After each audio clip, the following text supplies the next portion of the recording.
नमस्कार, ESN news मध्ये आपले स्वागत। आजच्या विशेष घडामोडीसोबत मी उज्ज्वला उल्हारे। 2026-27 हा जो अर्थसंकल्प मांडण्यात आलेला आहे, या अर्थसंकल्पावर बोलण्याआधी मी प्रथमतः जो बलिदान मास आहे याला डोळ्यासमोर ठेवून धर्मवीर छत्रपती संभाजी महाराजांना अभिवादन करतो आणि या राज्याचे दिवंगत उपमुख्यमंत्री आदरणीय अजितदादा पवार यांचं स्मरण करतो म्हणण्याचं कारण एकच आहे अध्यक्ष महोदय, माझी पहिली लक्षवेधी या सभागृहामध्ये जी झाली ती होईल असं वाटत नव्हतं, कारण त्या दिवशी कामकाज खूप होतं।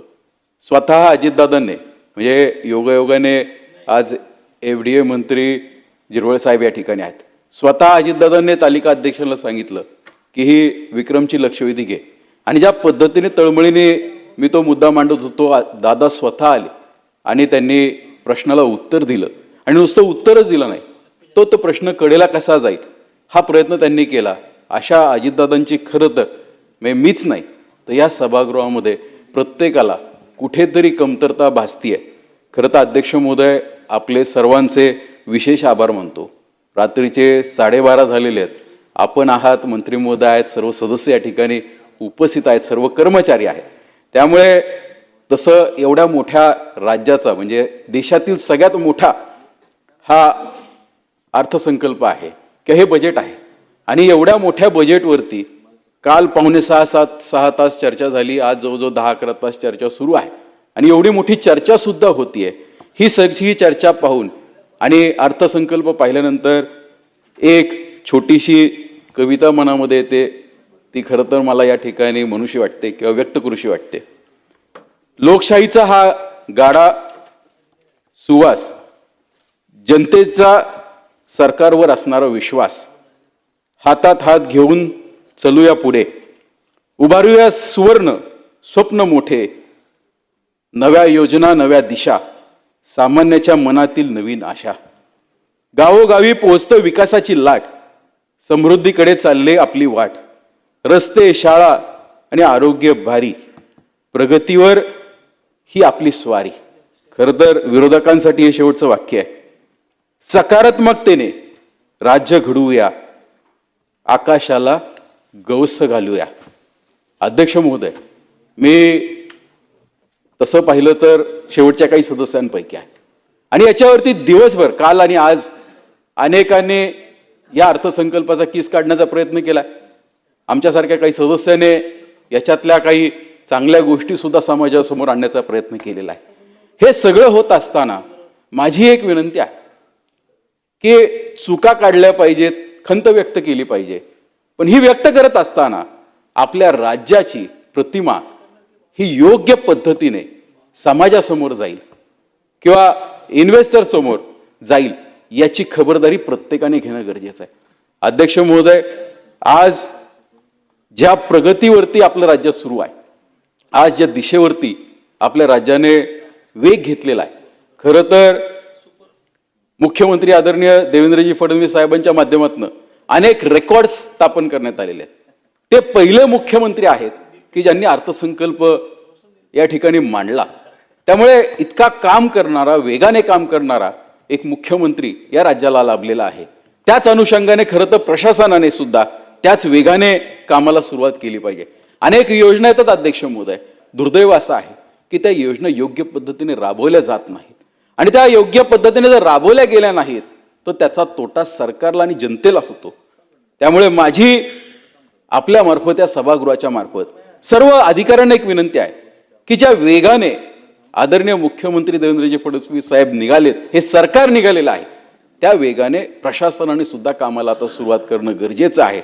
यात अनेक छोट्या मोठ्या योजना असतात। आता साधं उदाहरण सांगायचं झालं तर माझी श्रीगोंदा तालुक्यामध्ये श्रीगोंदा नगरपालिका आहे, त्याची शास्ती माफीची फाईल अनेक दिवसापासून ही शासन स्तरावरती प्रलंबित आहे। जर ही शास्ती माफी झाली तर जनतेचा जो काही कर थकलेला आहे पालिकेमध्ये, हा कर भरला जाईल आणि पालिका योग्य पद्धतीने चालू शकेल। अध्यक्ष महोदय, या बजेटमध्ये आपण पाहिलं एक चांगली घोषणा आदरणीय मुख्यमंत्री महोदयांनी केली, ती म्हणजे 1000हून जास्त लोकसंख्या असणाऱ्या गावांना कॉन्क्रीट रोड्सनी जोडलं गेलं पाहिजे। अध्यक्ष महोदय, माझ्या मतदारसंघामध्ये एक कॉन्क्रीट रोड झाला आणि त्याच्यामध्ये माझं निमगाव खोलू असेल, काष्टी असेल, मडेवडगाव, लोणी, गारगाव असेल किंवा कोळगाव सारखी गावं ही कॉन्क्रीट रस्त्यावरती आली आणि नुसतं कॉन्क्रीट रस्त्याने जोडल्यानंतर या गावांमध्ये विकासाचा वेग हा वाढलेला आहे. त्यामुळं योग्य दिशेने हे जे काही पाऊल उचललेलं आहे हे होत असताना माझी फक्त एकच विनंती असणार आहे की आता लोड कॅल्क्युलेशन कुठेतरी आपल्याला नव्याने विचार करावा लागणार आहे. आज आपण पाहतो मुख्यमंत्री ग्राम सडक योजनेचे जे काही रस्ते केले जातात हे रस्ते 10 टनाच्या हिशोबाने डिझाईन केले जातात. अध्यक्ष महोदय, दुर्दैव असं आहे की आता ग्रामीण भागामध्ये सुद्धा जी लोड कॅपॅसिटी ही वाढलेली आहे याचं कुठेतरी आपल्याला पुनर्विचार करणं गरजेचं आहे. मला अभिमान एक वाटतो की आज महाराष्ट्रासारख्या आपल्या राज्याची हे वेगवेगळ्या ठिकाणी म्हणजे जसं मुंबई असेल, दुबई असेल, सिंगापूर असेल या ठिकाणी वेगवेगळी दालनं उभं राहून आपल्या राज्याची टुरिझमची प्रसिद्धी केली जाईल. अध्यक्ष महोदय, या जगामध्ये अनेक देश असे आहेत, मग थायलंड असेल, दुबई असेल, सिंगापूर असेल, मालदीव्स असेल, हे सर्व देश टुरिझमवरती मोठ्या प्रमाणावर वाढत चाललेले आहेत. जर राज्यामध्ये टुरिझमला आपण कुठेतरी प्राधान्य देऊ शकलो तर नक्कीच याचा फायदा सर्वसामान्य जनतेला झाल्याशिवाय राहणार नाही. अध्यक्ष महोदय, अशाच पद्धतीने माझ्या मतदारसंघामध्ये एक समतेचंच नव्हे तर धार्मिक तेढ कधीही निर्माण होऊ नये असं एक संत शेख मोहम्मद महाराजांचं देवस्थान आहे. या देवस्थानासाठी सुद्धा आम्ही वेळोवेळी निधी मागितलेला आहे. माझी नक्कीच खात्री आहे की येणाऱ्या काळामध्ये लवकरात लवकर या देवस्थानाला सुद्धा निधी उपलब्ध होईल. या बजेटमध्ये संगमेश्वर असेल, तुळापूर असेल याचं नाव ऐकल्यानंतर या ठिकाणांना छत्रपती संभाजी महाराजांना प्रेरणा ठेवणाऱ्या ठिकाणांना निधी मिळतोय याचा आनंदही वाटतो आणि कुठेतरी खंत वाटते की जवळजवळ 20 ते 25 दिवस छत्रपती संभाजी महाराजांचे ज्या ठिकाणी हाल झाले होते तरी सुद्धा ते डगमगले नाहीत. अशा आमच्या पेडगावमधील धर्मवीर गडाचा या निधीमध्ये कुठेही उल्लेख आला नाही, या अर्थसंकल्पामध्ये उल्लेख आला नाही. मला खात्री आहे मी परत एकदा ही बाब शासनाच्या निदर्शनास आणून देईल की शेवटी संभाजी महाराजांना पकडलो कुठे आणि त्यांचा शेवट कुठे झाला याच्यापेक्षा त्यांनी संघर्ष कुठे केला याला महत्त्व देणं गरजेचं आहे. जर या धर्मवीर गडाला निधी मिळाला तर हे एक प्रेरणेचं स्थान आमच्या युवकांसाठी होईल. अध्यक्ष महोदय, हे सगळं होत असताना एक अभंग आठवतो. घाम गाळूने अन्न आम्ही पिकवले तरी का आमुचे दुःख कोणी न ऐकले, न्यायाच्या वाटेवर पाऊल टाकले शेतकऱ्यांची हाक आभाळाने गेले. हे सगळी परिस्थिती पाहिल्यानंतर खरंच आमच्या सरकारने जे शेतकऱ्यांना कर्जमाफी केलेली आहे, अध्यक्ष महोदय, कर्जमाफी झाली ज्याच्यामध्ये नियमित कर्ज भरतात त्यांनाही कुठेतरी थोड्याफार प्रमाणात न्याय देण्याचा प्रयत्न झालेला आहे. माझी तर विनंती असेल की छत्रपती शिवाजी महाराजांच्या विचारावरती चालणारं आपलं सरकार आहे. ज्या पद्धतीने छत्रपती शिवाजी महाराज हे अडचणीच्या काळामध्ये शेतकऱ्यांना मदत देत होते, पण ही मदत नुसती मदत नव्हती तर हे परतफेड करावी शेतकऱ्यांना लागायची.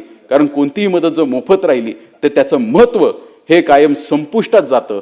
गेल्या काही वेळेस आपण पाहतोय जवळजवळ 4थ्यांदा ही कर्जमाफी आपल्या राज्यामध्ये होतीये. आपण आपल्या शेतकऱ्यांना आळशी करायला लागलेलो आहे. ही कर्जमाफी करण्यापेक्षा आमच्या शेतकऱ्यांच्या पिकाला कुठेतरी बाजारभाव मिळणं गरजेचं आहे. आमच्या शेतकऱ्यांमध्ये कर्तृत्व आहे, या कर्तृत्वाला कुठेतरी संधी मिळणं गरजेचं आहे. जे आम्ही पिकवतो, कष्ट करतो शेतामध्ये कष्ट करून जे पीक येतं या पिकाला न्याय मिळणं अध्यक्ष महोदय गरजेचं आहे. आज तुम्ही पहा कांद्याचा बाजारभाव कुठेतरी ढासळलाय.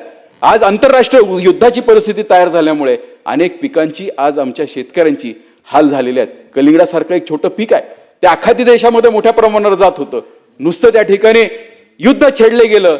आज ट्रान्सपोर्टेशन थांबलेलं अध्यक्ष महोदय, इंटरनॅशनल प्रोडक्शन हे जे बाहेर जाऊ शकत होते एक्सपोर्ट्स आहेत हे थांबलेत तर आमच्या शेतकऱ्यांची पिळवणूक व्हायला लागलेली आहे. आज डिमांड असून सुद्धा शेतकऱ्यांचं जो 30-40 रुपयावरती कलिंगड जात होतं आज अवघ्या 10 रुपयाच्या आतमध्ये ते कलिंगड विकायची आमच्या शेतकऱ्यांवरती वेळ आलेली आहे. याच्याकडे कुठेतरी आपल्याला लक्ष घालणं गरजेचं आहे. अध्यक्ष महोदय, विषय खूप असतात पण काही ठराविक विषयांमध्ये जर आपण लक्ष घालायचं म्हणलं तर आज स्वस्त धान्य दुकानांसारखी परिस्थिती सरकार इतकी सोय करत आहे सर्वसामान्य शेतकऱ्यांसाठी. सर्वसामान्य जे आज ज्यांची खाण्याची अडचण आहे अशांसाठी आपण धान्य देतो, दुर्दैवाने हे धान्य सर्वसामान्यांपर्यंत पोहोचत नाही. आज 50 किलोची बॅग जर आपण पाहिलं तर ही स्वस्त धान्य दुकानात ज्यावेळेस दिली जाते त्यावेळेस डिलिव्हरी केली जाते ती 45 ते 47 किलोची भरली जाते. हे सगळं होत असताना अध्यक्ष महोदय कुठेतरी प्रशासनाला सुद्धा जागं होणं गरजेचं आहे. सध्या आमच्या नगर जिल्ह्यामध्ये एक मोठ्या प्रमाणावरती कोणताही आजार लक्षात येत नाही. दूध उत्पादनामध्ये आमचा जिल्हा अग्रेसर आहे अध्यक्ष महोदय. माझ्या मतदारसंघामध्ये जवळजवळ 5.5 ते 6 लाख लिटर रोजचं दुधाचं कलेक्शन आहे. या ठिकाणी अनेक गाया या मरण पावायला लागलेल्या आहेत. याचं कारण कोणालाही लक्षात येत नाहीये. पण मोठ्या प्रमाणावरती एक गोष्ट प्रकर्षाने समोर आलेली आहे की जे काही खाद्य दिलं जातं किंवा प्रोटीन्स मोठ्या प्रमाणावर जे दिले जातात आणि दूध वाढवावं या अपेक्षेने जे प्रोटीन किंवा जे खाद्य पदार्थ हे आमच्या गाईला दिले जातात याच्यामध्ये मोठ्या प्रमाणावर युरिया असण्याची शक्यता आहे. त्याच्यामुळे गाई ह्या वाढलेल्या उष्णतेमध्ये ह्या मरण पावतात आहेत. याच्याकडे सुद्धा कुठेतरी लक्ष घालणं गरजेचं आहे. अध्यक्ष महोदय, विषय असंख्य असतात. मला खात्री आहे की सगळे प्रश्न एका दिवसामध्ये सुटू शकत नाहीत. पण प्रश्न सोडवण्याची धमक जर कोणामध्ये असेल तर देवाभाऊंच्या नेतृत्वामध्ये या सरकारमध्ये आहे. त्या दृष्टिकोनातून या सरकारने पाऊल उचललेलं आहे. आज आमच्या पोलीस खात्याला कुठेतरी बॉडी कॅम्प्स दिले जातात. ही महत्वाची बाब आहे. पण ही होत असताना कुठेतरी जनजागृती होणं गरजेचं आहे अध्यक्ष महोदय. आज आपण पाहतो सर्रास काळ्या काचाच्या गाड्या फिरत असतात. आज आमची तरुण पिढी ह्या काळ्याच्या काचांच्या गाड्यांमध्ये फिरत असताना त्यांच्यामध्ये कुठेतरी भविष्यामध्ये एक काय म्हणतात एक घमंड गुर्मी तयार होते आणि कुठे ना कुठे हे अडचणी तयार होतात. त्यामुळे अशा प्रवृत्ती आपल्याला कुठेतरी थांबवणं गरजेचं आहे. आणि हे करायचं असेल तर सुशासन आणावं लागणार आहे. नुसतं सुशासन हे सरकार आणू शकत नाही. याला प्रशासन सुद्धा तितकंच महत्त्वाचं आहे. त्यामुळे मला खात्री आहे की शासन आणि प्रशासन एकत्रित येऊन भविष्यामध्ये नक्कीच एक चांगलं महाराष्ट्र, चांगलं राज्य पुढच्या पिढीसाठी आपण सर्वजण तयार करू. त्या दृष्टिकोनातून हा जो अर्थसंकल्प आलेला आहे. शेवटी काही त्रुटी राहिल्या असतील पण येणाऱ्या काळामध्ये नक्कीच त्या आमच्या सरकारच्या माध्यमातून भरून घेतल्या जातील याची मला खात्री वाटते. आणि नक्कीच मी सुद्धा आमच्या सर्व सदस्यांच्या सारखंच या अर्थसंकल्पाला माझ्या वतीने समर्थन देण्यासाठी उभा आहे आणि असं समर्थन देत राहील. खास खबर विशेष घडामोडीचं आपल्या हक्काचं येथील न्यूजवर हे चॅनल लाईक करा, सबस्क्राईब करा आणि जास्तीत जास्त शेअर करा. प्रतिनिधी उज्ज्वल उल्हारे, येथील न्यूज श्रीगोंदा.